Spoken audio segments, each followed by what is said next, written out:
Before we get into this story, I want to ask you to hit that subscribe button and give this video a like if you're interested in these real accounts from the field.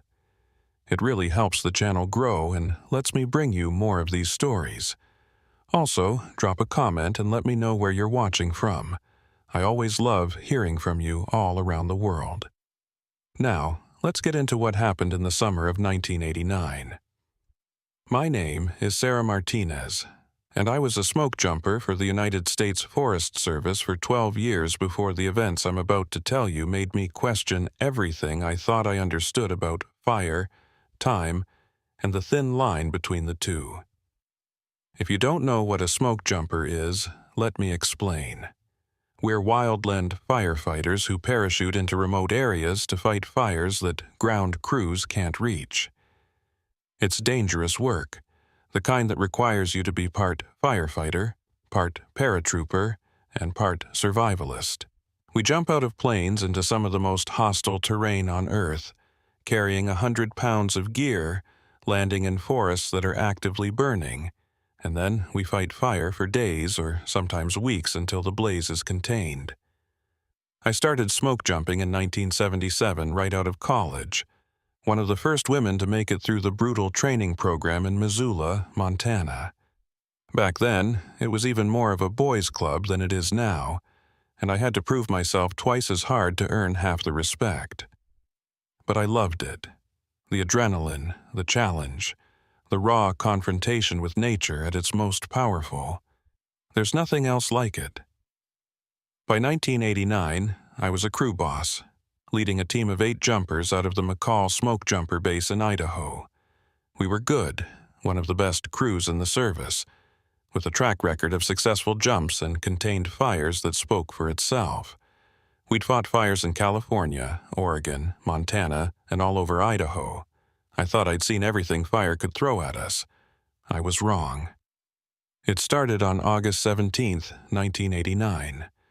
One of those scorching days where the air itself feels like it's about to combust.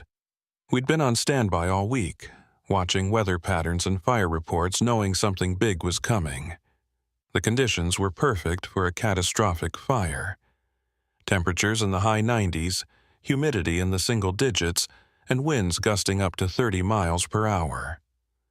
The call came at 2 p.m.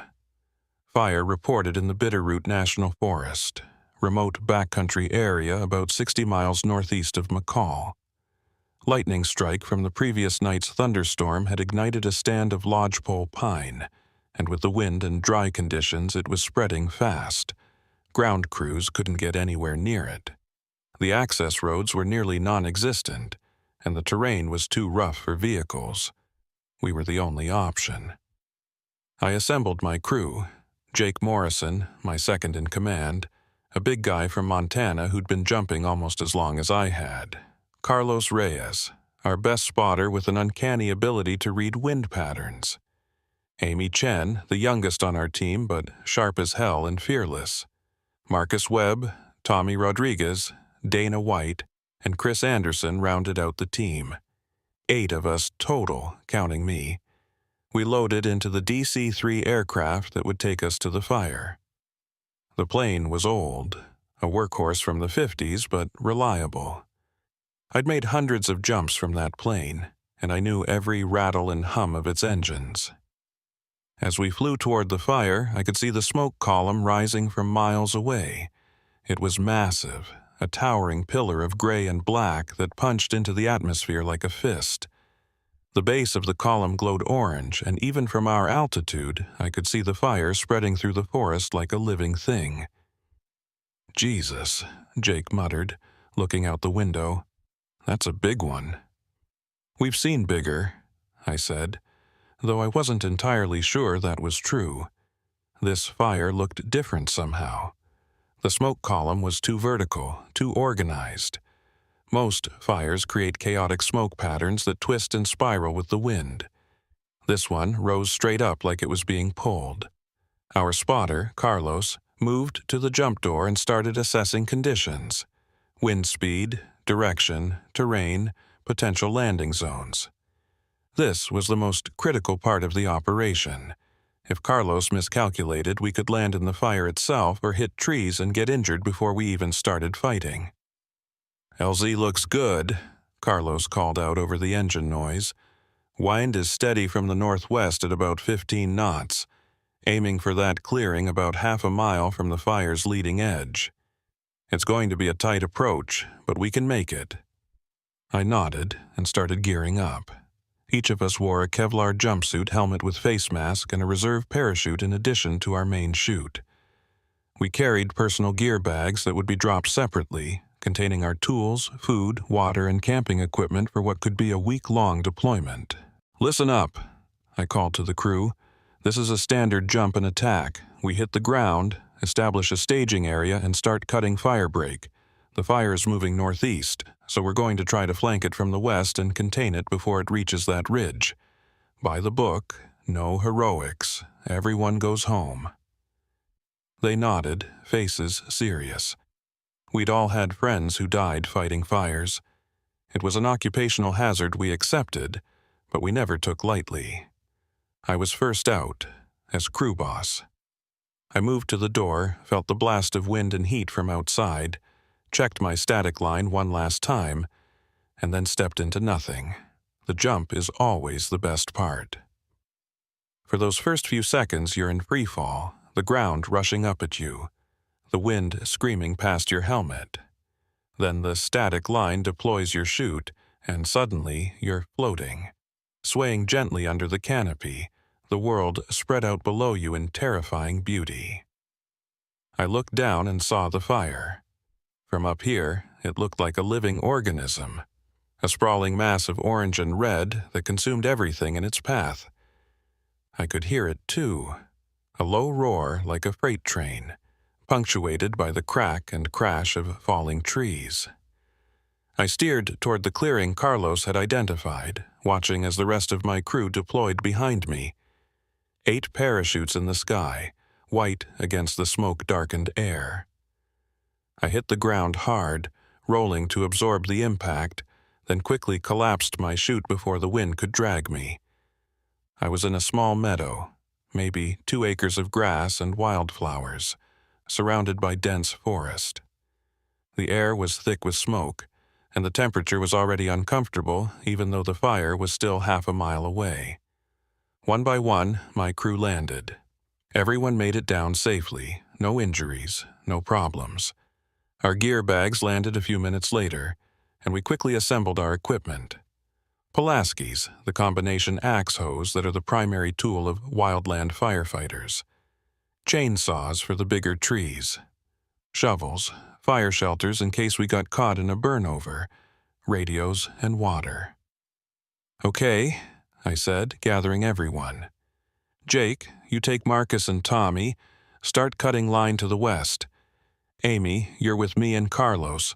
We'll scout the fire's head and figure out its behavior. Dana and Chris establish base camp here and keep in radio contact. We regroup at 1800 hours." We split up, and I led Amy and Carlos toward the fire. The smoke got thicker as we moved through the forest, the air hot enough to make breathing difficult even through our face masks. The sound of the fire grew louder, a constant roar that you could feel in your chest. We pushed through a thicket of young pines, and suddenly we were at the fire's edge. I'd seen hundreds of fires in my career, but I still wasn't prepared for the raw power of it. Flames 30 feet high consuming trees in seconds, the heat so intense it created its own wind, sucking air toward it like a vacuum. But something was wrong. I stood there watching the fire, and it took me a moment to realize what I was seeing. The fire was spreading, yes, but it wasn't spreading the way fire should spread. It was moving backwards. "Sarah," Carlos said, his voice uncertain, "am I seeing this right?" I didn't answer immediately because I was trying to make sense of it myself. Fire spreads by preheating the fuel ahead of it, drying out trees and brush until they're ready to ignite. It moves in the direction the wind is blowing, following the path of least resistance. This fire was doing the opposite. Where the flames touched already burned ground, the ash was reconstituting. I watched a fallen log that had been reduced to charcoal suddenly regain its structure.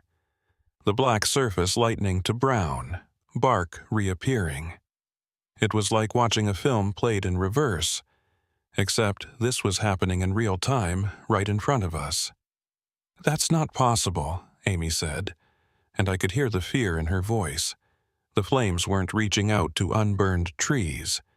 They were retreating from them, pulling back toward the fire's origin point. But at the same time, the fire was still spreading in the traditional direction. It was doing both simultaneously, burning forward and backward at the same time. I keyed my radio. "Jake, what's your position?" "We're about a quarter-mile west of the LZ, starting our cut. Why?" "What does the fire behavior look like from your position?" There was a pause. "That's the weird thing, boss. The burn pattern doesn't make sense. We're finding areas that should be freshly burned based on the fire's progression, but they look like they burned weeks ago, and other areas that should be old burns look fresh." I looked at Carlos and Amy. They were both staring at the impossible fire, and I could see the same confusion and fear on their faces that I felt. "Carlos, check your weather kit. Wind direction, temperature, humidity. I need to know if there's something atmospheric causing this."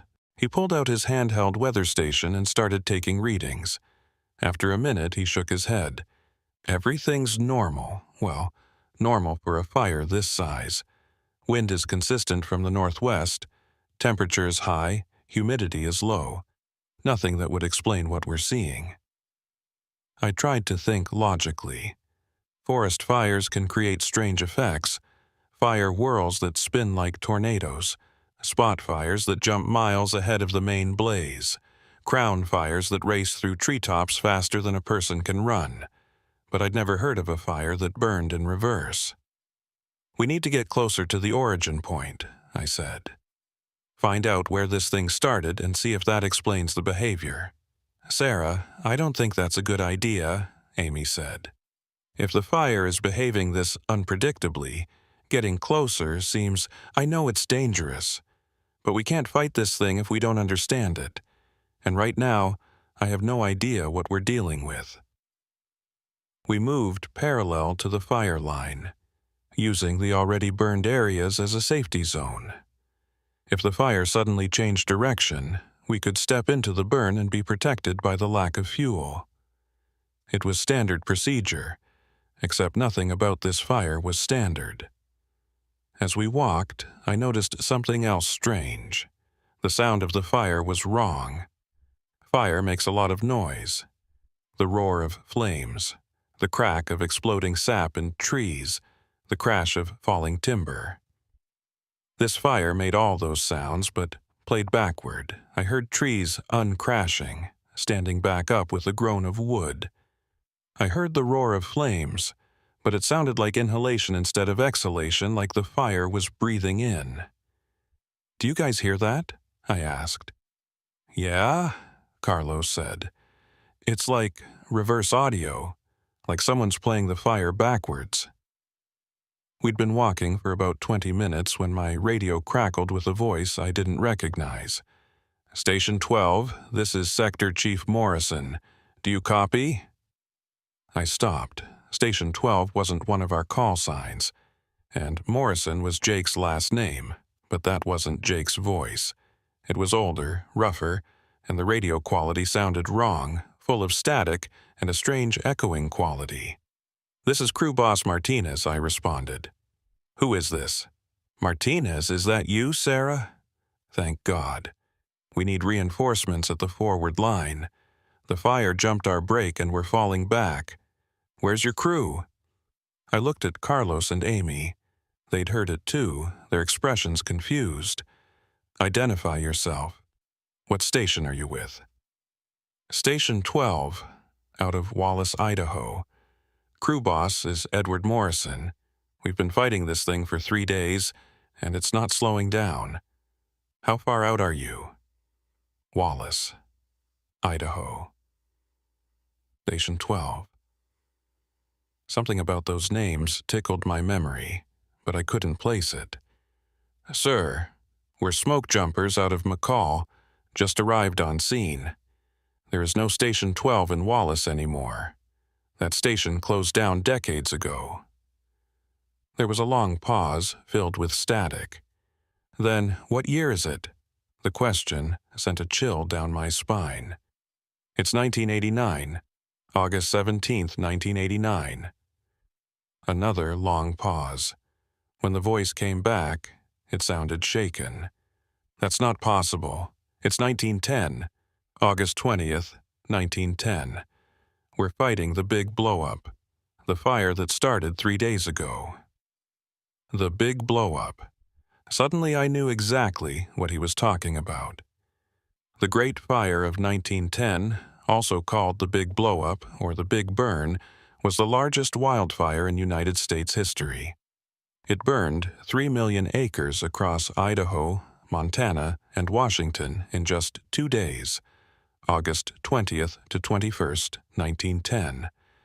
78 firefighters died, most of them in a single afternoon when the fire exploded in a massive firestorm. The fire burned so hot it created its own weather, spawning fire tornadoes and fireballs that traveled miles ahead of the main blaze. The fire fundamentally changed how America fought wildfires. It led to the expansion of the Forest Service, the development of modern firefighting techniques, and shaped fire policy for the next century. Every smoke jumper knew the story of the big blow-up. It was part of our history, our tradition, our understanding of what fire could do at its worst. But that fire happened 79 years ago. The man on the radio couldn't be fighting it.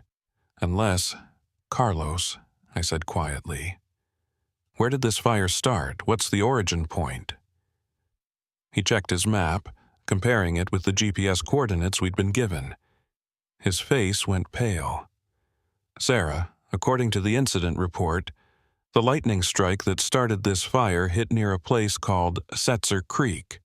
That's the same area where the 1910 fire started. The exact same spot." I felt my hands start to shake. This couldn't be happening. This had to be some kind of radio interference, a prank, something explainable. I keyed the radio again. "Edward Morrison, if you can hear me, what's your exact location?"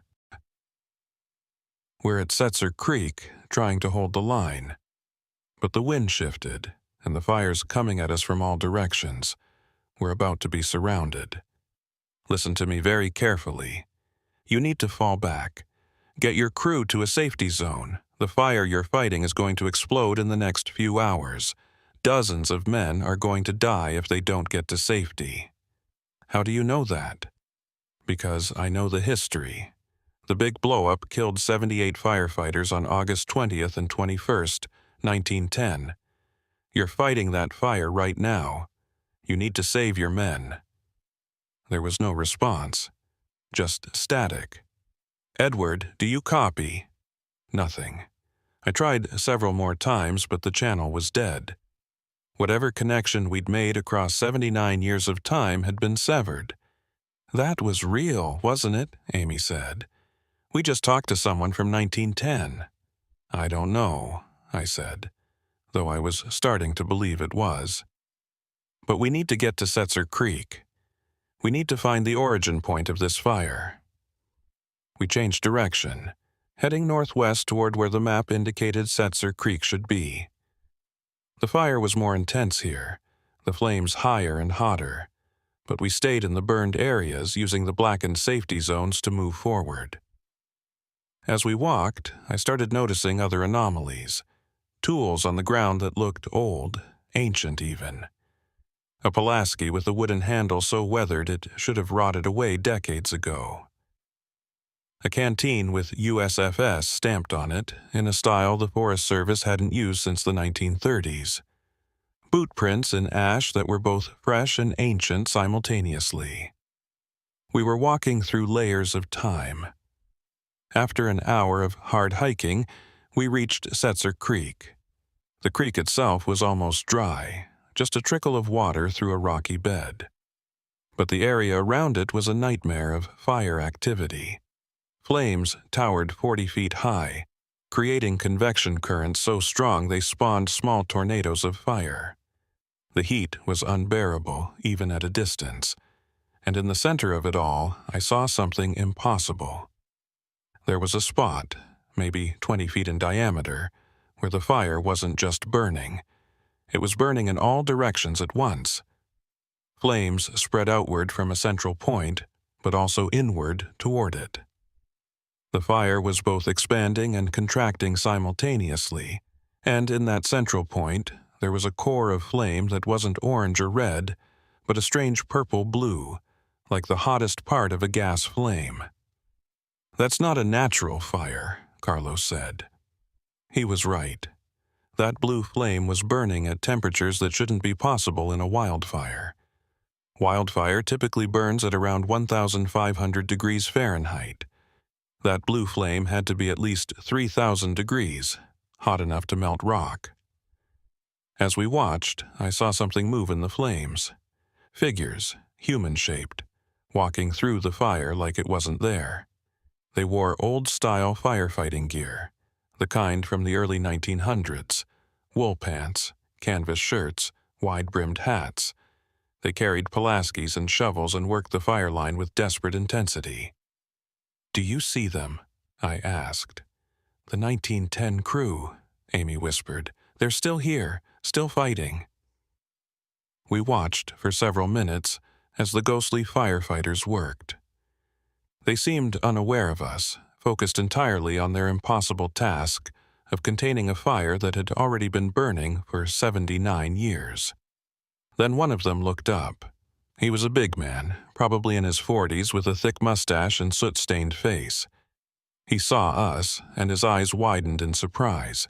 He said something to the men around him, and they all stopped working and turned to look at us. The big man started walking toward us, moving through the flames without being burned. As he got closer, I could see him more clearly. He was solid, real, not a ghost or a hallucination. And I recognized him from the voice. Edward Morrison. He stopped at the edge of the blue flame, just a few feet away from us. Up close, I could see the exhaustion in his face, the desperation. "You're real," he said. "You're actually from the future." "Yes," I said. 1989, 79 years after your fire started." He looked at the men behind him, then back at us. "We've been fighting this fire for 3 days, 3 days that have lasted 79 years. We can't stop it. We can't contain it, and we can't leave." "Why not?" "Because when we try, we end up right back here, at Setzer Creek, on August 20th, 1910. The fire has us trapped in a loop. We fight, we fall back, we try to escape, and then we're back at the beginning, starting over." My mind raced. A time loop centered on the fire's origin point. That would explain the reverse burning, the temporal anomalies, everything. "How many times have you repeated?" I asked. Edward laughed bitterly. "I've lost count, hundreds, maybe thousands. We remember it all, every loop, every attempt to escape. Do you know what that's like? Fighting the same fire over and over, watching the same men die over and over, and never being able to stop it. The history books say 78 firefighters died in the big blow-up. They did, and they keep dying, every loop. Some of us survive each time, but the same 78 always die. And then the loop resets, and we do it all again." I felt sick. This wasn't just a temporal anomaly, it was hell. An eternal punishment for men who'd done nothing wrong except try to fight a fire. "There has to be a way to break the loop," I said. "Some way to stop the fire and free you."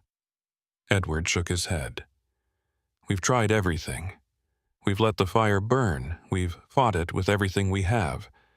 We've sacrificed ourselves trying to reach the core. Nothing works. The fire just resets and starts over. What if someone from outside the loop tried? Someone from a different time?" He looked at me with something that might have been hope. "You think you can stop it?" "I don't know. but I have to try." Behind me, I heard voices. I turned and saw Jake and the rest of my crew approaching. They'd followed our radio signals and found us. "Sarah, what the hell is going on?" Jake asked, staring at the blue flame and the men inside it. "Who are they?" "The 1910 crew," I said. "They've been trapped here for 79 years, fighting the same fire over and over." Jake's face went through several expressions: disbelief, shock, and finally grim acceptance. He'd been a smoke jumper long enough to know that fire could do strange things. Maybe even this. "So, what do we do?" he asked. I looked at the blue flame, at Edward Morrison and his trapped crew, at my own team gathered around me. We'd come here to fight a fire. We just hadn't expected the fire to be fighting across time itself. "We do our job," I said. "We fight the fire, and we find a way to break the loop." Edward nodded slowly. "If you're going to try, you need to understand what you're dealing with. That blue flame at the center, that's where it all started. Not just this fire, but something older. Something that was here before the forest, before the trees, before anything. The 1910 fire tapped into it somehow, and now it's feeding on time itself." "Feeding on time?" "The fire burns forward and backward simultaneously because it's consuming past and future fuel. It's not just a wildfire anymore. It's a temporal event, and we're caught in its gravity. Then we need to starve it," I said. "Cut it off from fuel across all timelines. How do you starve a fire that exists in multiple times at once?" That was the question. And as I looked at the blue flame, at the impossible fire that had been burning for 79 years, I realized I had no idea how to answer it. But I was going to have to figure it out. Because if I didn't, my crew and I would end up just like Edward Morrison and his men, trapped in an endless loop, fighting a fire that could never be extinguished. The sun was setting now, casting the forest in shades of orange and red that looked disturbingly like flames. We had maybe an hour of daylight left. "We make camp," I said. "Tonight we plan. Tomorrow we fight." "Tomorrow," Edward said quietly. "It will be August 21st, 1910, the day of the blow-up, the day the fire kills 78 men, in both timelines." I felt cold despite the heat of the fire. Tomorrow was going to be bad. In 1910, tomorrow was the day the fire exploded, driven by hurricane-force winds and consumed everything in its path. If the temporal loop was maintaining that pattern, tomorrow would bring the same catastrophic conditions. We had one night to figure out how to stop a fire that was burning through time itself. One night to save 2 crews separated by 79 years. One night before the blow-up. We set up camp in a clearing about a quarter-mile from the blue flame, far enough to be safe from the immediate fire but close enough to monitor it. The 1910 crew maintained their own camp inside the temporal loop, and I could see their campfires flickering through the flames, looking like reflections in a mirror.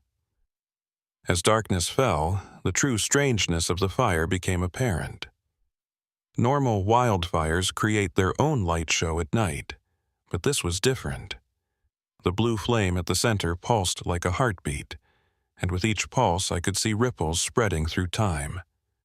For a moment, the forest around us would shift, looking older or younger, the trees changing height and thickness, and then snap back to 1989. My crew sat around our fire, and I could see the fear and confusion in their faces. These were experienced firefighters, people who'd faced down infernos and lived, but this was beyond anything in our training. "All right," I said, pulling out my map and notes. "Let's approach this scientifically. What do we know for certain?" Jake spoke first. "The fire started at Setzer Creek, same location in both 1910 and 1989. Lightning strike in both cases. The 1910 fire created some kind of temporal loop, Carlos added. The crew has been trapped fighting the same fire for 79 years. And the fire burns in both directions simultaneously, Amy said. Forward in our time and backward toward the origin point. I nodded. Edward Morrison said the blue flame is the key. Something old, something that existed before the forest. The 1910 fire somehow tapped into it. What could create a temporal anomaly like this? Dana asked. This is like science fiction. Maybe not, Marcus said. He was our quietest crew member, but he had a degree in geology. I've read about theories of temporal hotspots, places where the fabric of space-time is thin or unstable, usually associated with unusual geological features or extreme energy events. What kind of geological features? Fault lines, volcanic activity, areas with unusual mineral deposits. Certain crystals and metals can have strange properties under extreme conditions. I thought about this. So, if there's something in the ground at Setzer Creek, something with unusual properties, and then a massive wildfire creates extreme heat and energy, it could punch through to other times, Marcus finished. Like how heat can change the phase of matter. Extreme energy might change the phase of time itself. It was a theory, anyway, and it was more than we'd had before. Okay, I said. Tomorrow morning, we need to get to the exact origin point, the spot where the lightning struck in 1910. If there's something there, some kind of source creating the anomaly, maybe we can neutralize it. How? Jake asked. We can't exactly cool down a temporal hotspot with water or fire retardant. I don't know yet, but we have to try. I decided to take first watch, telling the crew to get what sleep they could. As they settled in, I walked to the edge of our camp, looking toward the blue flame. It was beautiful in a terrifying way, like staring into the heart of something that shouldn't exist. I heard footsteps behind me and turned to see Edward Morrison walking through the fire toward me. He moved through the flames like they were mist, unburned, and when he stepped out of the temporal loop into our time, he solidified further, becoming more real. You can leave the loop? I asked. For short periods. The farther I get from the blue flame, the more I feel the pull to return. It's like gravity. Eventually it drags me back. He looked around at our camp, at the modern equipment and technology. 79 years. The world must have changed a lot. You have no idea. Did we win? He asked quietly. The war in Europe. Did we win? I realized he was talking about World War I, which wouldn't end until November 1918. Yes, we won, but there was another war after that, and others. He nodded sadly. There always is. He sat down on a log near the fire. Tell me about the Forest Service. Did it survive? After we die, does it continue? It more than survived. The big blow-up changed everything. It led to massive expansion of the Forest Service, new policies, better equipment. In a way, you and your men created modern wildland firefighting. At the cost of 78 lives, every loop, over and over. That's why we're going to stop it.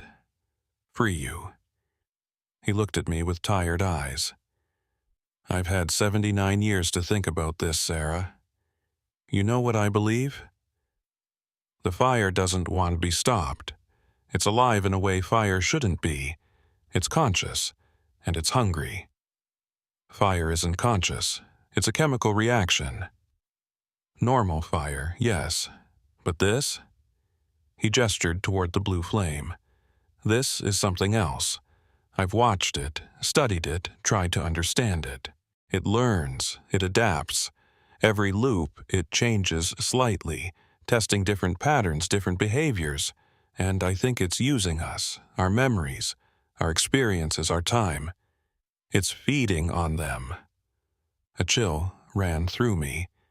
If that's true, then every person who gets caught in the loop makes it stronger. Yes. And if you and your crew get trapped tomorrow, it will have access to 79 more years of knowledge and experience. It will learn about your time, your technology, your world. I stood up, pacing. Then we can't fail.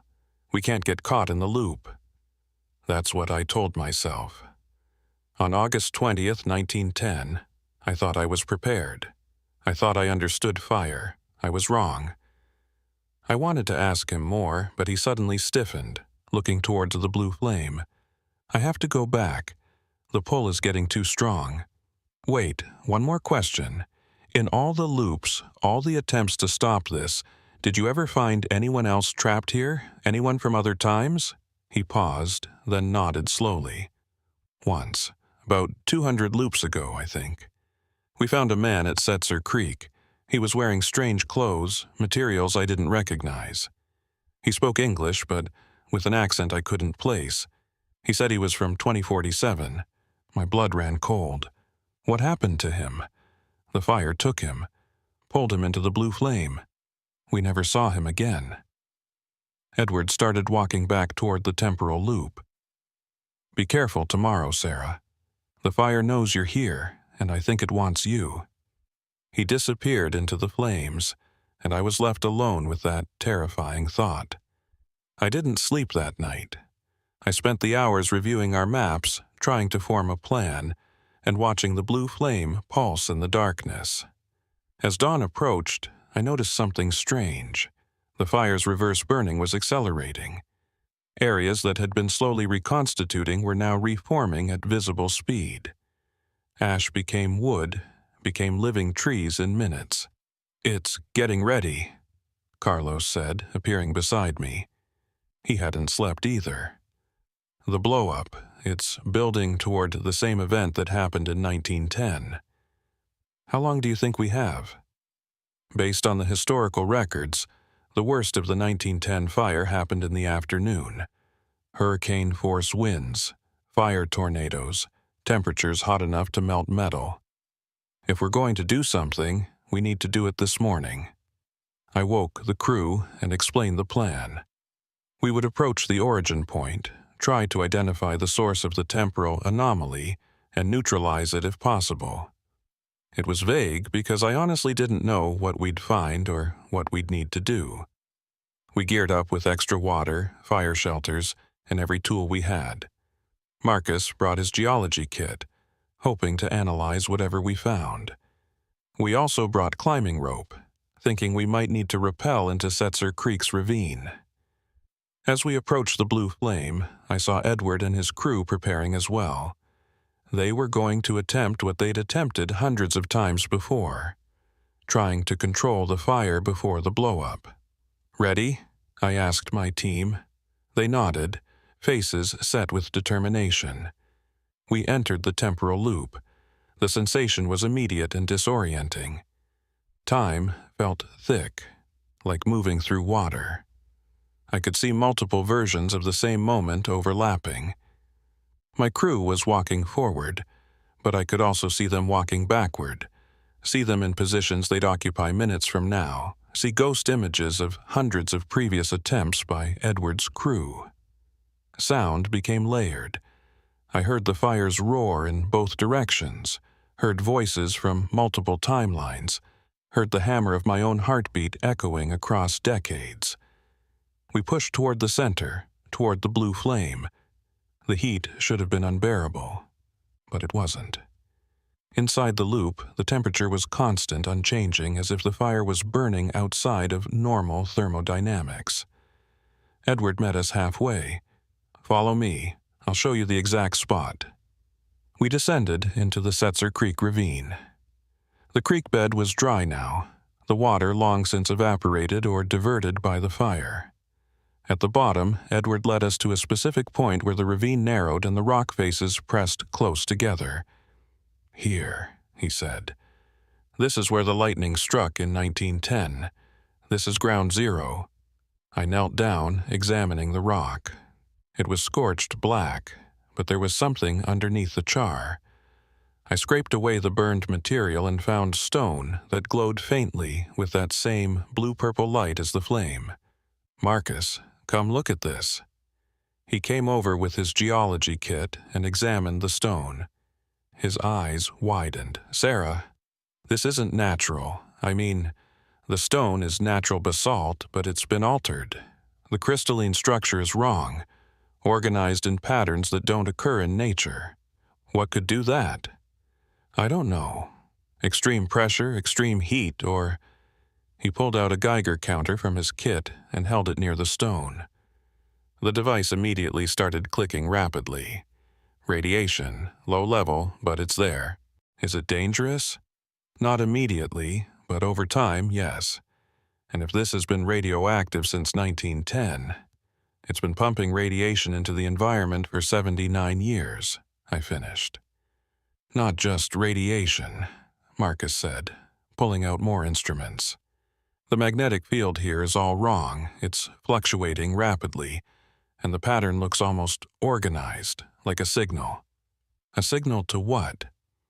Before he could answer, the ground shook. Not an earthquake, but something else. A pulse of energy that radiated from the glowing stone. Edward grabbed my arm. "It's starting. The blow-up. It's the same every loop. First the pulse, then the wind, then the fire explodes."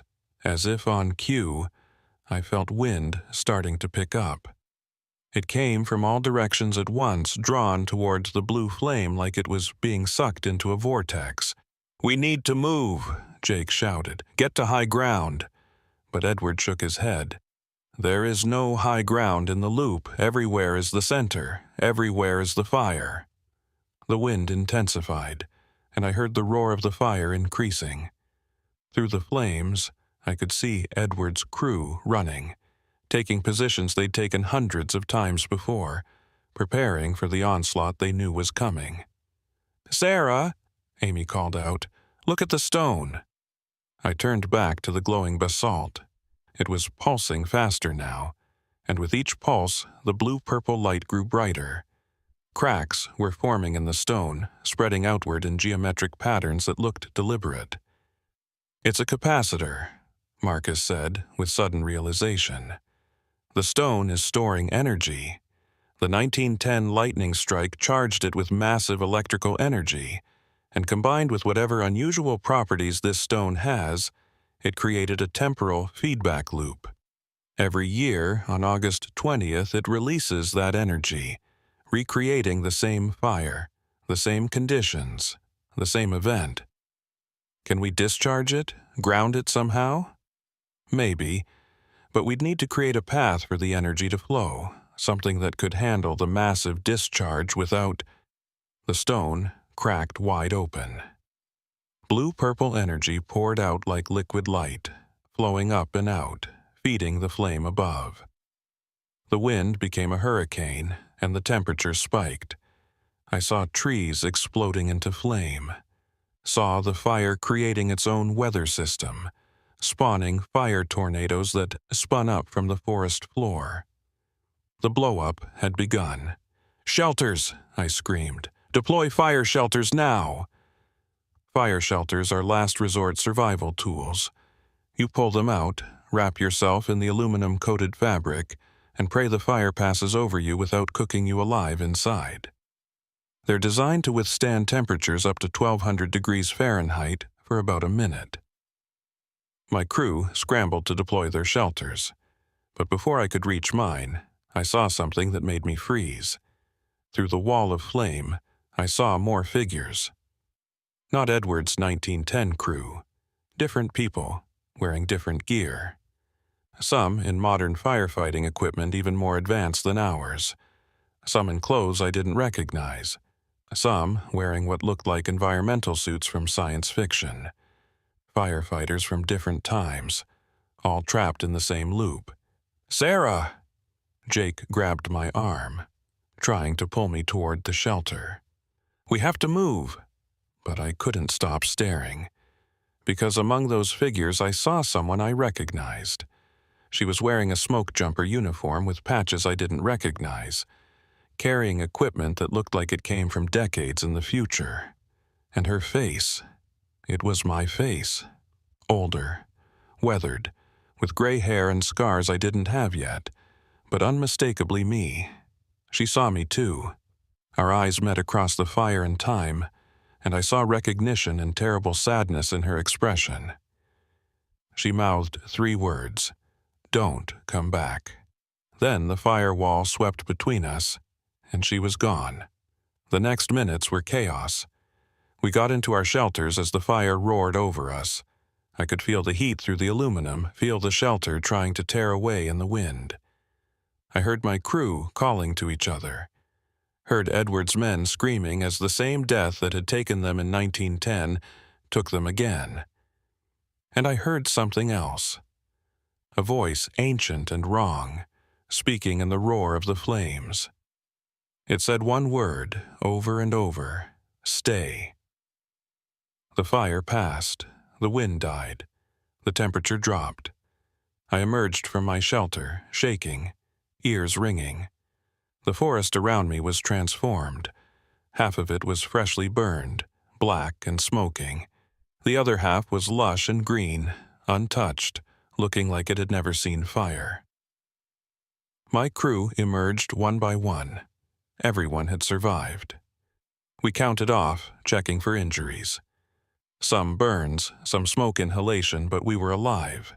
Edward and his crew were there too, already starting to fight the fire again, beginning the same loop they'd been caught in for 79 years.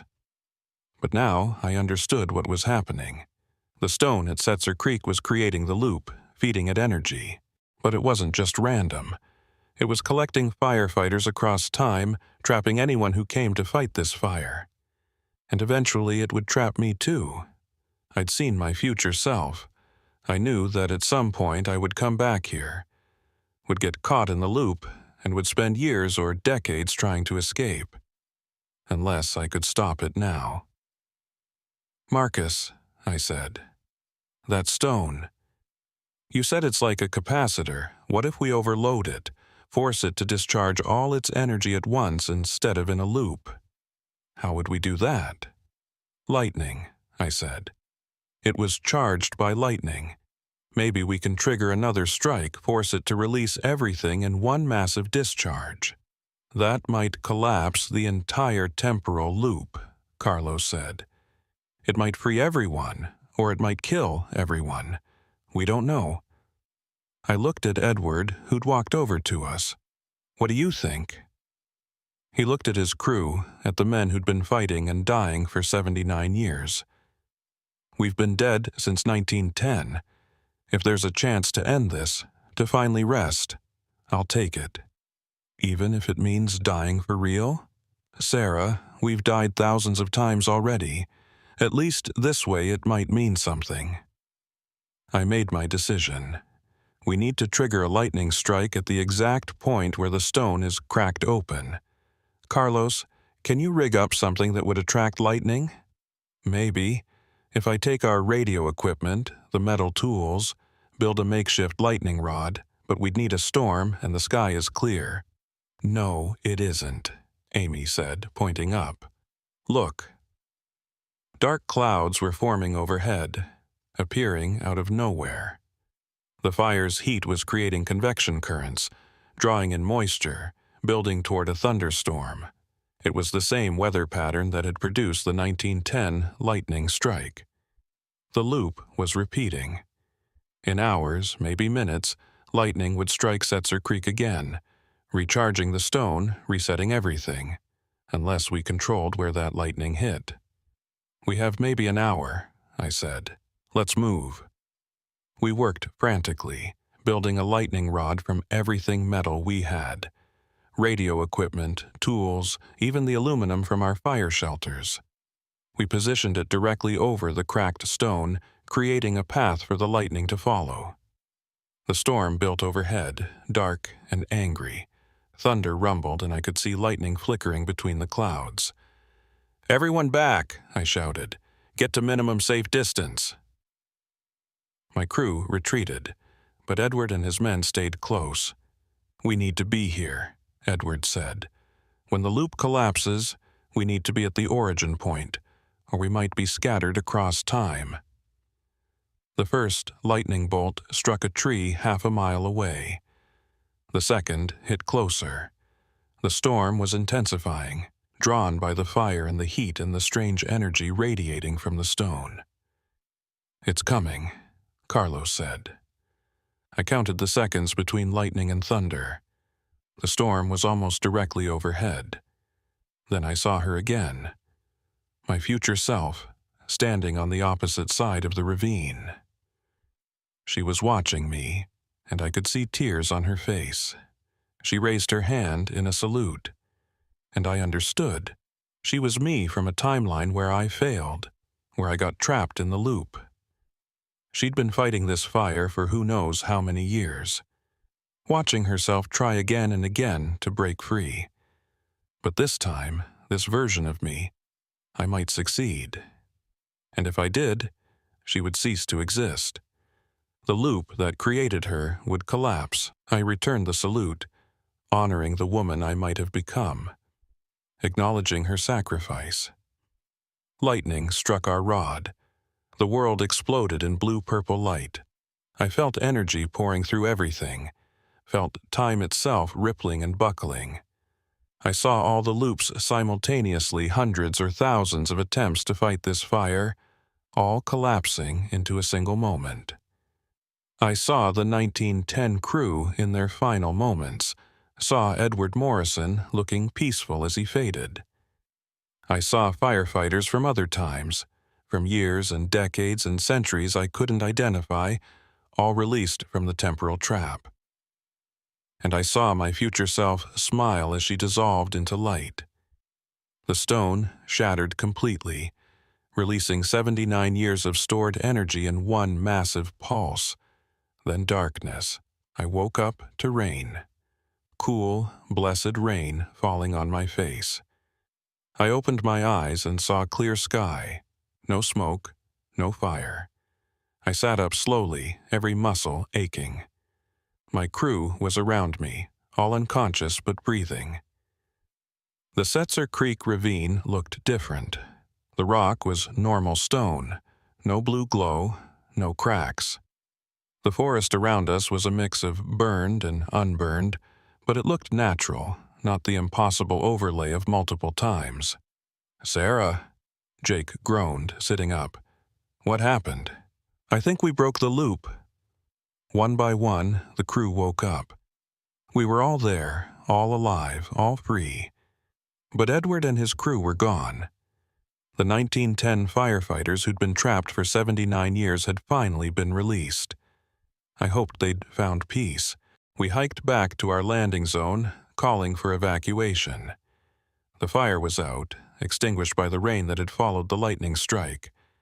Our job was done. As we waited for the helicopter, I found something in my pocket that hadn't been there before. A photograph, old and faded, showing firefighters from 1910. In the back row, I could just barely make out a woman who looked like me. I must have been there somehow, in one of the loops. And when the timelines collapsed, this photograph remained as the only evidence. I kept it, a reminder of what we'd faced, what we'd overcome. But as the helicopter lifted us out of the forest, I looked back at Setzer Creek one more time. And I swear I saw smoke rising from the ravine. Just a wisp, hardly visible. Blue-purple smoke. The fire might be out, but I had a terrible feeling it wasn't over. 3 weeks after Setzer Creek, I should have been back to normal. The official report called it a successful suppression action. Lightning caused wildfire, contained and extinguished within 24 hours, 0 casualties. The incident was filed, closed, and forgotten by everyone except those who were there. But I couldn't forget the blue-purple smoke I'd seen rising from the ravine as we evacuated. I tried, God knows I tried. I went back to regular jump rotations, fought fires in California and Oregon, did everything I could to convince myself it was over. The temporal loop was broken. Edward Morrison and his crew were freed. The anomaly was resolved. So why did I keep dreaming about that photograph? The one showing firefighters from 1910 with a woman in the back who looked like me. Every night, I'd see her face, see my face, and I'd wake up knowing something was still wrong. Finally, in mid-September, I couldn't take it anymore. I requested a week of personal leave and drove back to Idaho. I told myself I just needed closure, needed to see the site one more time and confirm it was truly dead. I was lying to myself. The forest around Setzer Creek looked different in daylight without the fire. The burned areas were beginning to recover, new growth sprouting through the ash. It should have been peaceful, but I felt a tightness in my chest as I hiked toward the ravine. When I reached the spot where the stone had been, I found it had been excavated. Someone had dug out the entire area, removing the basalt and several feet of surrounding earth. Yellow tape marked it as a geological survey site. That shouldn't have surprised me. Marcus had mentioned the unusual properties of the stone. Of course, scientists would want to study it. But something about the excavation bothered me. It was too precise, too surgical, and there were no Forest Service markers, no BLM tags, nothing to indicate who had authorized this work. I was examining the dig site when I heard footsteps behind me. I turned to find an older woman, maybe 60, wearing a combination of hiking gear and what looked like specialized scientific equipment. "Sarah Martinez," she said. It wasn't a question. "Do I know you?" "No, but I know you. My name is Dr. Patricia Chen. I'm a temporal physicist from Berkeley, and I've been waiting for you to come back here." Temporal physicist. The words sent a chill through me. "There's no such thing as temporal physics," I said. She smiled sadly. There wasn't, until 1989, when a smokejumper crew encountered a temporal loop at Setzer Creek and managed to collapse it. After that event, the government quietly established a research division to study temporal anomalies. I'm part of that division. "How do you know about what happened here?" "Because we've been monitoring this site since 1910. We have records going back over a century documenting the temporal loop, the trapped firefighters, the failed attempts to break it, and we have records from the future documenting what happens next." My mouth went dry. "What happens next?" "The stone you destroyed was a natural temporal anchor. It was preventing something much worse from manifesting. By shattering it, you didn't end the anomaly. You freed it."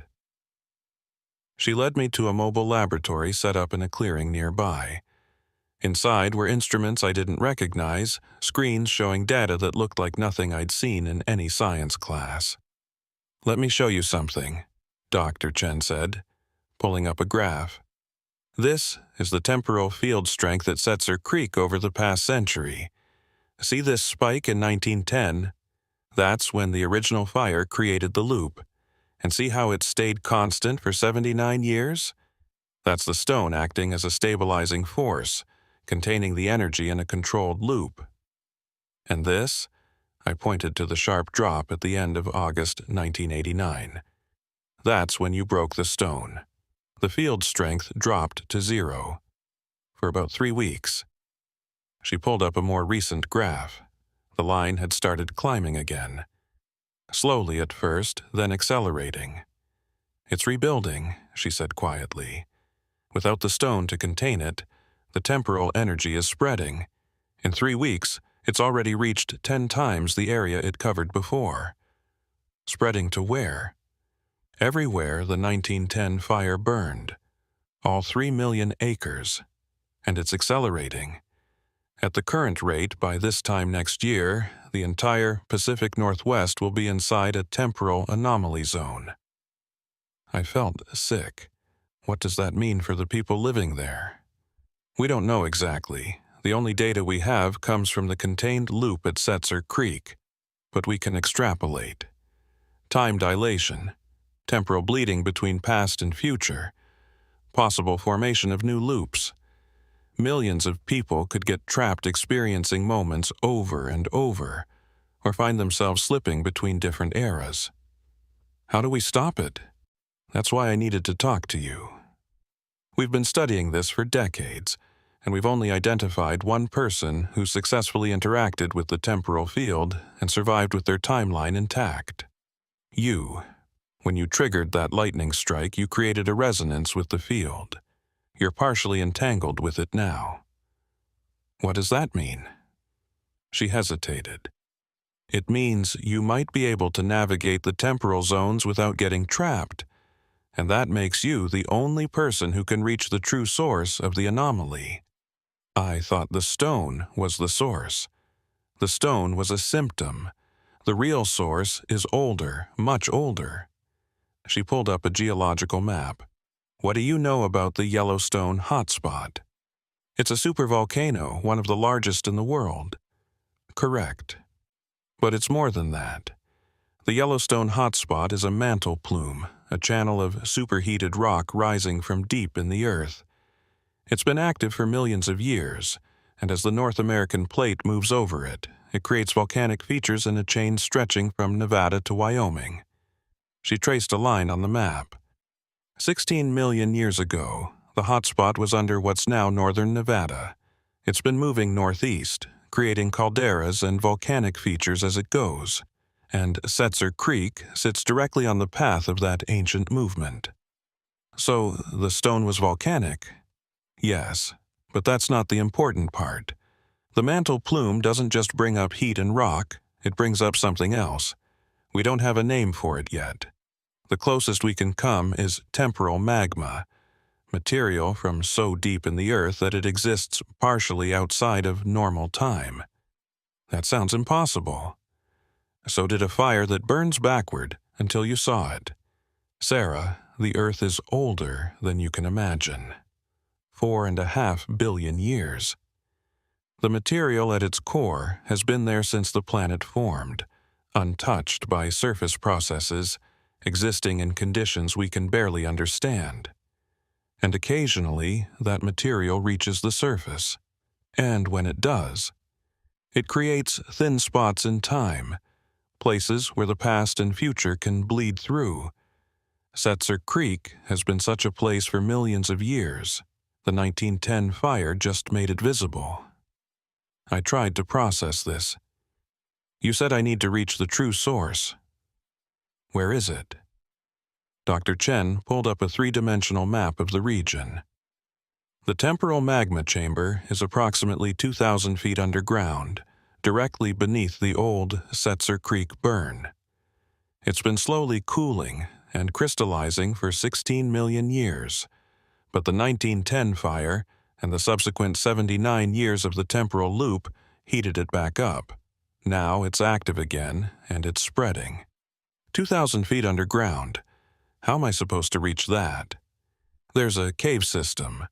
It was formed by ancient lava tubes from when the hotspot was more active. One of the tubes runs from the surface down to the chamber. The entrance is about 5 miles from here. And what am I supposed to do when I get there? We don't know. But something has to be done to restabilize the temporal field before it spreads too far. You have a connection to the anomaly. Maybe you can communicate with it. Control it somehow. Communicate with temporal magma. You realize how insane this sounds. Yes, but you're going to do it anyway, aren't you? Because you've seen what happens when time breaks. You've met Edward Morrison and his crew trapped for 79 years. You've seen your own future self, caught in the loop. You know what's at stake. She was right. I couldn't walk away from this. When do we leave? I asked. Now. We have a team standing by. The cave entrance was hidden in a remote canyon, the opening partially collapsed and overgrown with vegetation. Dr. Chen's team had cleared it enough for access, but it still looked dangerous.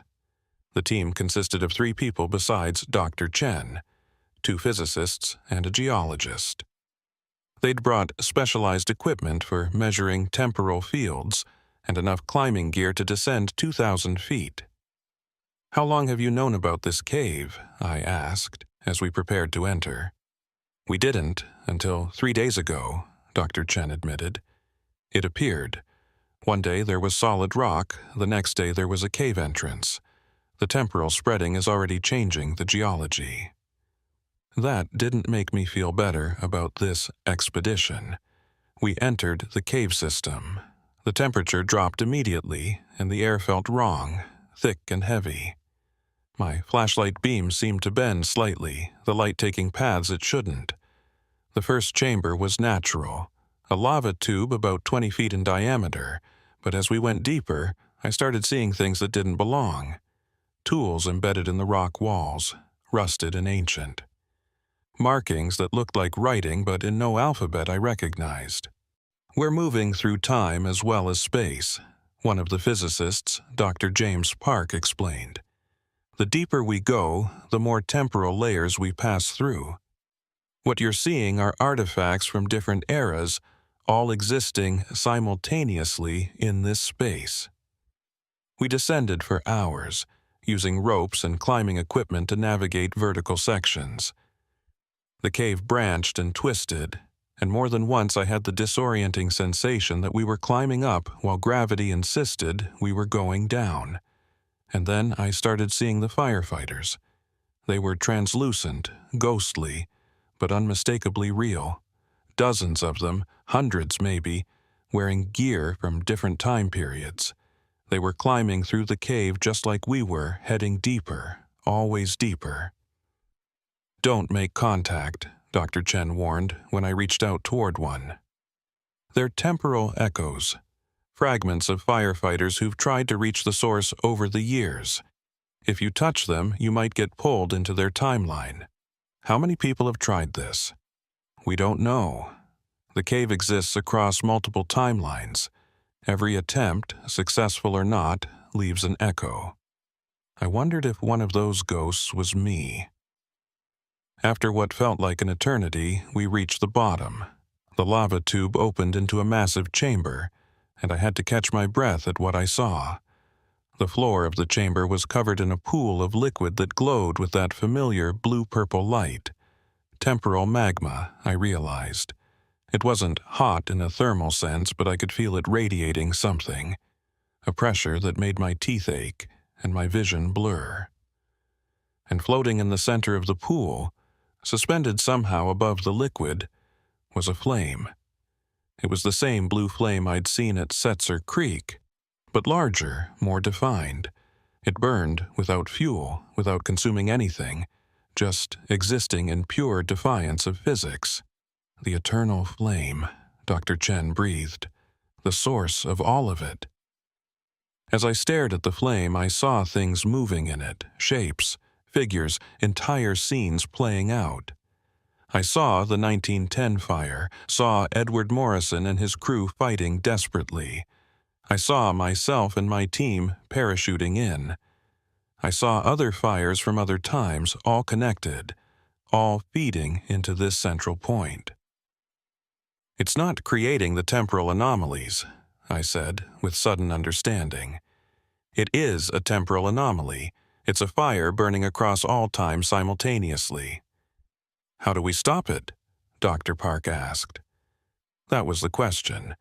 You can't extinguish a flame that doesn't burn fuel. You can't cool something that doesn't generate heat in a conventional sense. I stepped closer to the edge of the pool. The temporal magma rippled at my approach, responding to my presence. "Sarah, don't!" Dr. Chen called. "We don't know what it will do." But I felt drawn forward. The flame was calling to me, recognizing me. I was part of it now, had been since I broke the stone at Setzer Creek. I knelt at the edge of the pool and reached out. The moment my hand touched the temporal magma, my perception exploded. I was everywhere and everywhen simultaneously. I saw the entire history of the Yellowstone hotspot. 16 million years of geological time compressed into a single moment. I saw the formation of the temporal magma, saw it rise through the Earth's crust, saw it create thin spots in time wherever it reached the surface. And I saw the fires. Thousands of fires across millions of years, all connected through the temporal field. Forest fires, grass fires, fires from lightning and volcanoes and human activity. Every fire that had ever burned in this region was part of the same eternal flame. I saw Edward Morrison not just from the 1910 loop, but his entire life. I saw him as a child, as a young man joining the Forest Service, as an old man he never got to become. All of his possible timelines existed here. I saw my own timeline spreading out like branches on a tree. In most of them, I got trapped in the loop, became that future self I'd seen at Setzer Creek. But in a few, a precious few, I escaped. And in one timeline, I did something different. Instead of trying to extinguish the eternal flame, I became its guardian. The vision released me, and I fell back from the pool, gasping. "Sarah!" Dr. Chen rushed over. "What did you see?" "Everything," I managed. "I saw everything." I stood up, my legs shaking. I understood now. The eternal flame couldn't be extinguished because it wasn't really fire. It was a focal point, a place where all possible timelines converged. Destroying it wouldn't solve anything. It would just scatter the temporal energy across all those timelines, creating chaos. But someone needed to maintain it. Keep it stable, prevent it from spreading uncontrollably, act as a bridge between the eternal flame and normal time. Someone who was already entangled with the temporal field. Someone like me. "I know what I have to do," I said. "What?" Dr. Chen asked, though I could see in her eyes that she already knew. "Someone has to stay here. Anchor the flame. Keep it from expanding. Be the new stone, essentially. Sarah, if you do that, you'll be trapped here, possibly forever. Or I'll exist across all timelines simultaneously like the flame. Either way, I won't be able to return to normal life. There has to be another way. There isn't. You know it. I know it. The temporal field needs a conscious anchor, someone who can navigate it, control it. That's why the stone worked for 79 years. It was a natural anchor. But now it's gone, and the field needs a new one." I looked at Dr. Park and the others. "Get out of here. Go back to the surface. Tell my crew what happened. Tell them I'm sorry." "Sarah," Dr. Chen started. "Go. The longer you stay, the harder it will be to leave. The cave is already starting to collapse other timelines.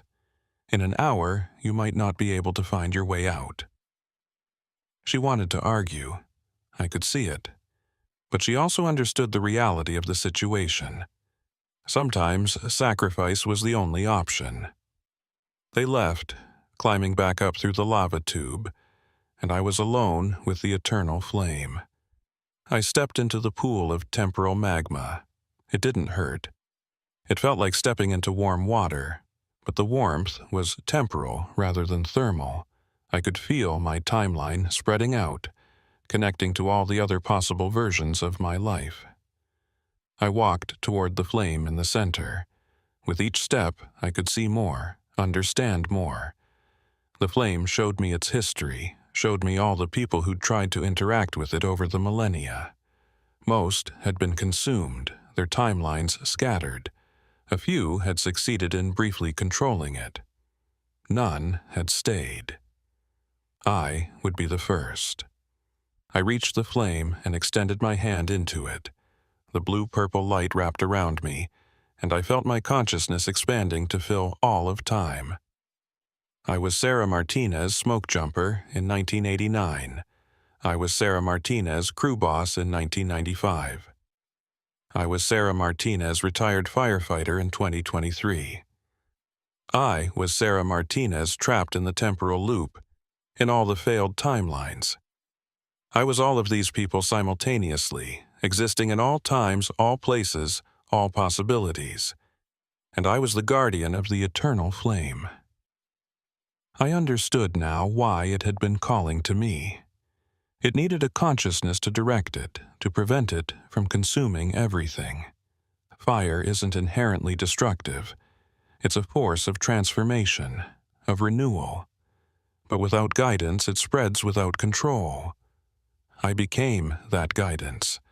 I reached out through the temporal field and gently, carefully, pulled back the spreading anomaly. I couldn't eliminate it entirely. That would destroy the very fabric of time in this region. But I could contain it, keep it from expanding beyond the historical burn zone of the 1910 fire. I found Edward Morrison's timeline, him and all his crew scattered across the years. I gathered them and gave them peace, letting them experience their full lives, the ones they'd been denied when they got trapped in the loop. I found all the other firefighters who'd been caught over the years, hundreds of echoes and fragments, and I released them too. And I found my own timelines, all the versions of me who'd gotten trapped, who'd spent years or decades fighting the eternal fire. I gathered them back into myself, reclaiming all those lost possibilities. It took time, years, maybe centuries. It was hard to tell when you existed outside of linear time. But eventually, I stabilized the field. The eternal flame still burned, would always burn, but it was controlled now. Contained, safe, but there was a cost. I couldn't leave. If I stepped away from the flame, it would destabilize again, and all my work would be undone. I was bound here, a permanent guardian, existing across all time but unable to truly live in any of it.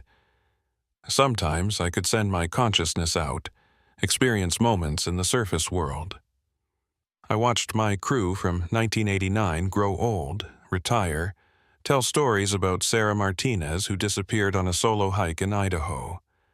I watched Dr. Chen continue her research, eventually proving that temporal physics was real, that time could be manipulated. I watched new fires burn across the years, and when they threatened to create new temporal anomalies, I was there, gently guiding them, preventing them from punching through to other times. I became a legend among smoke jumpers. Stories of a ghostly figure who appeared in the worst fires, who guided lost crews to safety, who warned of dangerous conditions before they manifested. Some called me the Fire Angel. Others said I was just smoke and imagination. But I was real. As real as anything that exists across all possible timelines can be. And sometimes, very rarely, I could manifest physically. A few seconds, maybe a minute, just long enough to help someone, to warn them, to make a difference. That's what I did when I saw my younger self at Setzer Creek in 1989. I manifested just long enough to mouth those 3 words, "Don't come back." But she didn't listen. She came back, descended into the cave and took her place as the guardian. Because that's what I did. What I had to do. What I would always do. The eternal flame burns in all times, and I burn with it. Guardian, prisoner, sacrifice, forever. Existing across all timelines simultaneously is not the same as existing in any of them. I learned that quickly. From my position in the eternal flame, I could see everything that happened in the Pacific Northwest fire region across 16 million years. I watched forests grow and burn and grow again. I watched glaciers advance and retreat. I watched humans arrive, first as hunter-gatherers, then as farmers, then as industrial civilization. And I watched fires. So many fires. Natural fires from lightning. Controlled burns by indigenous peoples managing the forest. Catastrophic fires like the 1910 blow-up. Modern wildfires driven by climate change and forest mismanagement. Every fire that burned in this region, I was part of it, guiding it, keeping it from creating new temporal anomalies. But I wasn't alone. About 5 years into my guardianship, relative to normal time, I felt another presence in the flame, someone else who'd become entangled with the temporal field, someone who'd made the same choice I had. At first, I thought it was one of my other timeline versions, echoes of myself from the various failed attempts. But this consciousness was different, older, wiser, and somehow familiar. "Hello, Sarah," the presence said, and I recognized the voice. Edward Morrison. "Edward? But you were freed. I released you from the loop." "You did, in most timelines. But in one branch, I made a different choice. After 79 years of fighting the eternal fire, I understood what it needed. So instead of accepting freedom, I stayed, became a guardian, just like you." "How long have you been here?" "Relative to my perspective, about 130 years. I've been maintaining the flame since 1910, preventing it from spreading, learning its patterns." I felt overwhelming relief. I wasn't alone in this eternal vigil. Someone else understood, someone who'd been doing this far longer than I had. "Why didn't I sense you before?" "Because I didn't want you to. I needed to see if you'd commit to the guardianship, or if you'd try to escape once you understood the cost." A lot of people have touched the eternal flame over the millennia. Most tried to leave. Their timelines scattered, and they became the ghosts you saw in the cave. But I stayed. You stayed, which means you're truly suited for this. Welcome, Sarah. Welcome to the Long Watch. Over the following years, or decades, or centuries, Edward taught me how to navigate the temporal field. How to manifest in different eras, how to guide fires without being consumed by them, how to maintain the delicate balance between controlling the eternal flame and letting it burn naturally. He showed me other guardians too, people from different eras who'd touched the flame and chosen to stay. A Shoshone medicine woman from the 15th century, a forest ranger from 2047, a firefighter from 2156 whose equipment and training I couldn't even comprehend.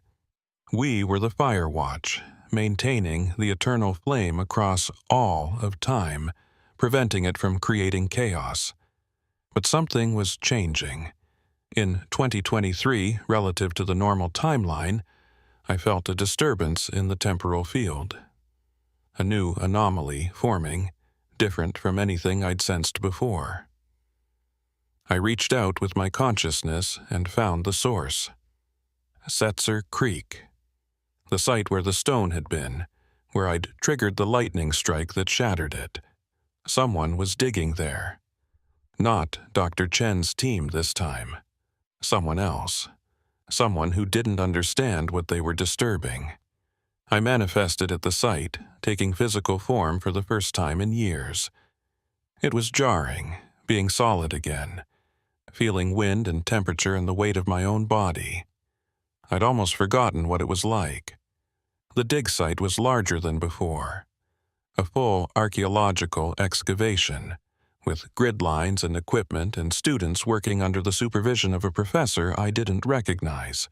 "Excuse me," I said, approaching the professor. "What are you doing here?" He looked up, surprised to see someone in the remote location. "Who are you? This is a restricted archaeological site." "I'm Sarah Martinez. I was one of the firefighters who worked this area in 1989. What are you excavating?" "We're studying an unusual geological formation that was reported here. Evidence suggests this site has been a focal point for human activity for thousands of years.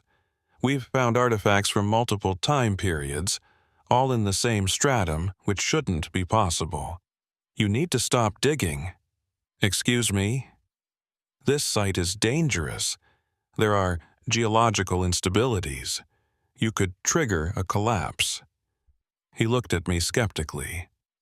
"I appreciate your concern, but we have all the necessary permits and safety clearances. We know what we're doing."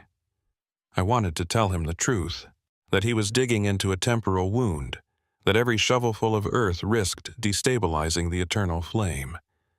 But how could I explain that to someone who didn't believe in temporal physics? At least don't dig any deeper, I tried. Stay at the current level.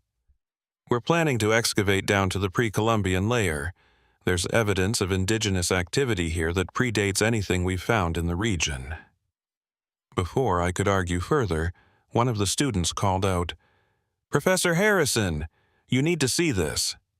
They'd uncovered something, a stone chamber buried about 6 feet down, constructed from fitted basalt blocks. No, not again. I pushed forward, trying to see what they'd found.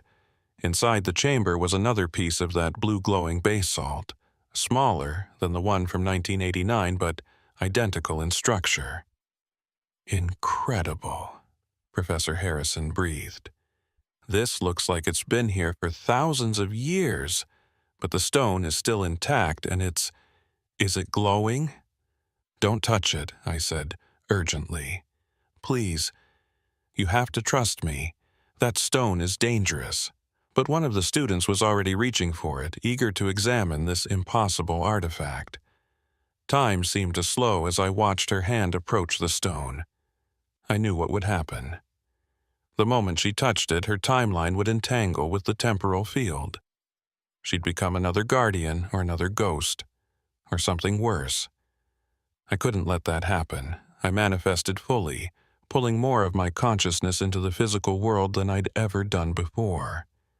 I became solid, real, present, and I grabbed the student's hand just before she touched the stone. The contact created a circuit. Me, the student, the stone, all connected through the temporal field. I felt her timeline spreading out, saw all her possible futures. In most of them, she touched the stone and became trapped. But in one, I pulled her back just in time. I chose that timeline, forced it into being through sheer will, using my connection to the eternal flame to make it real. The student stumbled back, looking confused. "What happened?" I felt. "Did you pull me?" "Yes. You were about to make a terrible mistake." Professor Harrison was staring at me now, really seeing me for the first time. "You're not just a former firefighter, are you? There's something wrong with you. You look wrong." He was perceptive. When I manifested fully, I didn't look entirely human. I was too much smoke and light, not enough flesh and blood. "Cover that chamber," I told him. "Fill it back in, and don't come back here. Tell whoever authorized this dig that the site is unstable, contaminated, whatever you need to say, but stop digging. I'm not taking orders from some—" The ground shook. Not an earthquake, but a temporal pulse from the eternal flame, responding to the disturbance of the second stone. I felt it then. The terrible truth I'd been avoiding. There wasn't just one stone, there were dozens of them, maybe hundreds, scattered across the 16-million-year path of the Yellowstone hotspot. Each one a fragment of temporal magma that had crystallized near the surface. Each one a potential anchor point for temporal anomalies. The 1989 stone at Setzer Creek was just the first. By destroying it, I hadn't ended the threat. I'd just shifted it to the other stones, which were now activating in sequence. And if they all activated, if temporal anomalies spread across the entire hotspot track, the resulting chaos would make the 1910 loop look trivial. I pulled back from the physical world, returning to the eternal flame. Edward was waiting for me. "You felt it too?" I asked. "The awakening of the other stones." "Yes. It's starting, Sarah. The convergence." "The what?" "Every 16 million years, the Yellowstone hotspot creates a supervolcanic eruption. A catastrophic event that reshapes the entire region. We're approaching the next one. And when it happens, all the temporal stones will activate simultaneously. When? Based on the geological cycles, about 50 years from now. 2073 relative to normal time. 50 years. That seemed like a long time, but from the perspective of the eternal flame, it was an eye blink. What happens during the convergence? All timelines collapse into one. Past, present, and future become simultaneous. For most of the world, it will just be a moment of confusion, a brief flicker of impossibility. But for the hotspot region, for the 3 million acres that burned in 1910, time will stop being linear. How do we prevent it? We don't. The convergence is natural, inevitable, part of the Earth's deep time cycles, but we can guide it, shape it, make sure it doesn't destroy everything. How?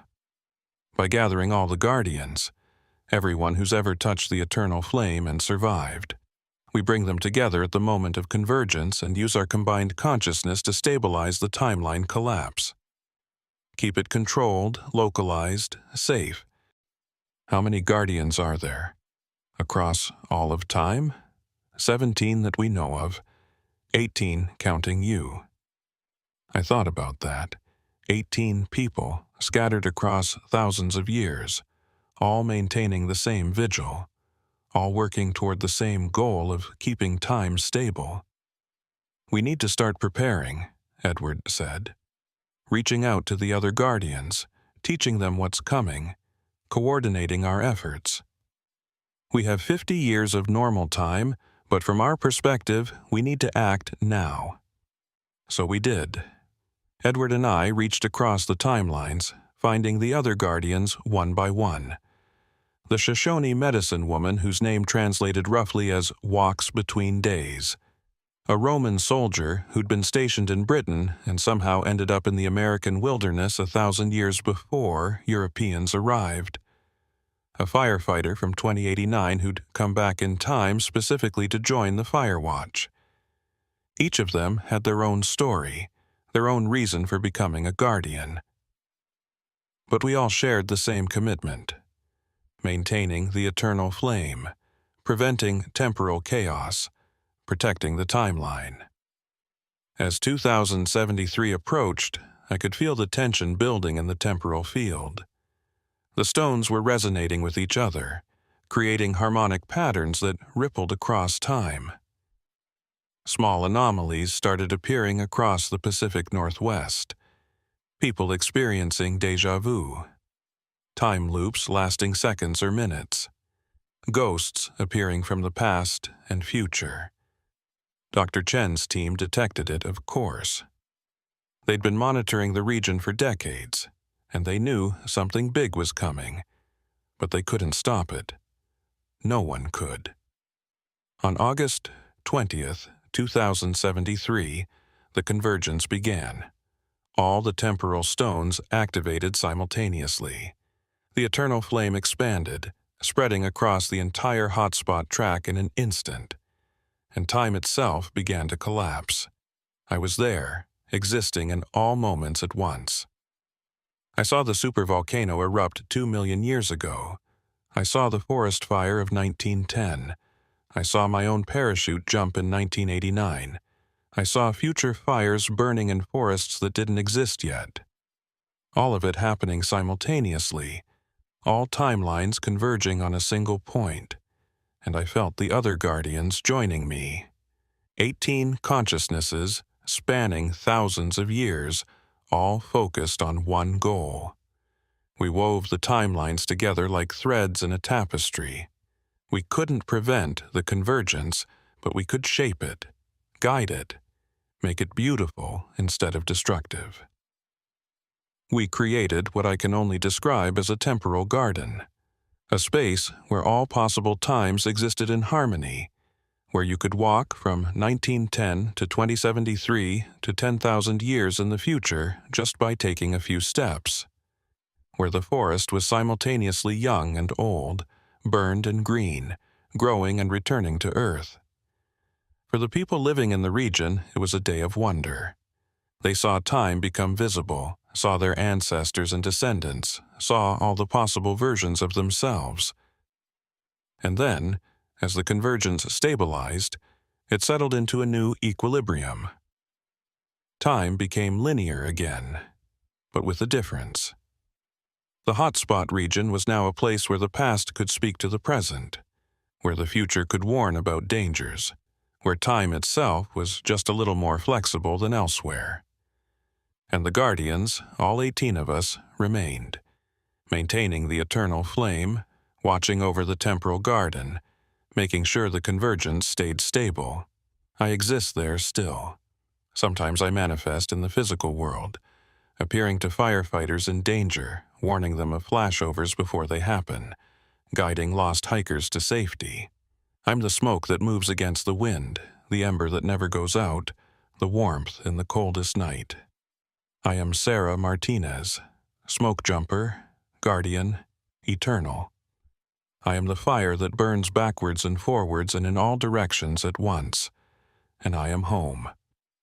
In 2089, a young woman named Maria Chen, great-granddaughter of Dr. Patricia Chen, joins the Smokejumper service. She's brilliant, dedicated, and has a natural connection to fire that her colleagues can't explain. On her first real fire, deep in the Idaho wilderness, she gets separated from her crew.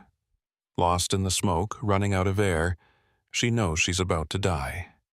That's when I appear to her, a figure made of smoke and light, wearing a smokejumper uniform from decades past. "This way," I tell her. "Follow me." I guide her out of the fire, to safety, to her crew. As she emerges from the smoke, she looks back to thank me. "Who are you?" she asks. I smile, and in that smile, she sees all the guardians who came before, all the people who chose to stay and protect others.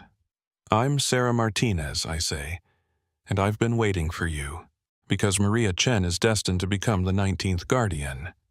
I've seen her timeline, seen the choice she'll make in 20 years when she touches the eternal flame and decides to stay, but that's a story for another time. For now, I return to the flame, to my eternal vigil, to the long watch that began in 1910 and will continue until the earth itself grows cold. The fire burns backwards. The fire burns forwards. The fire burns in all directions at once, and I burn with it, forever."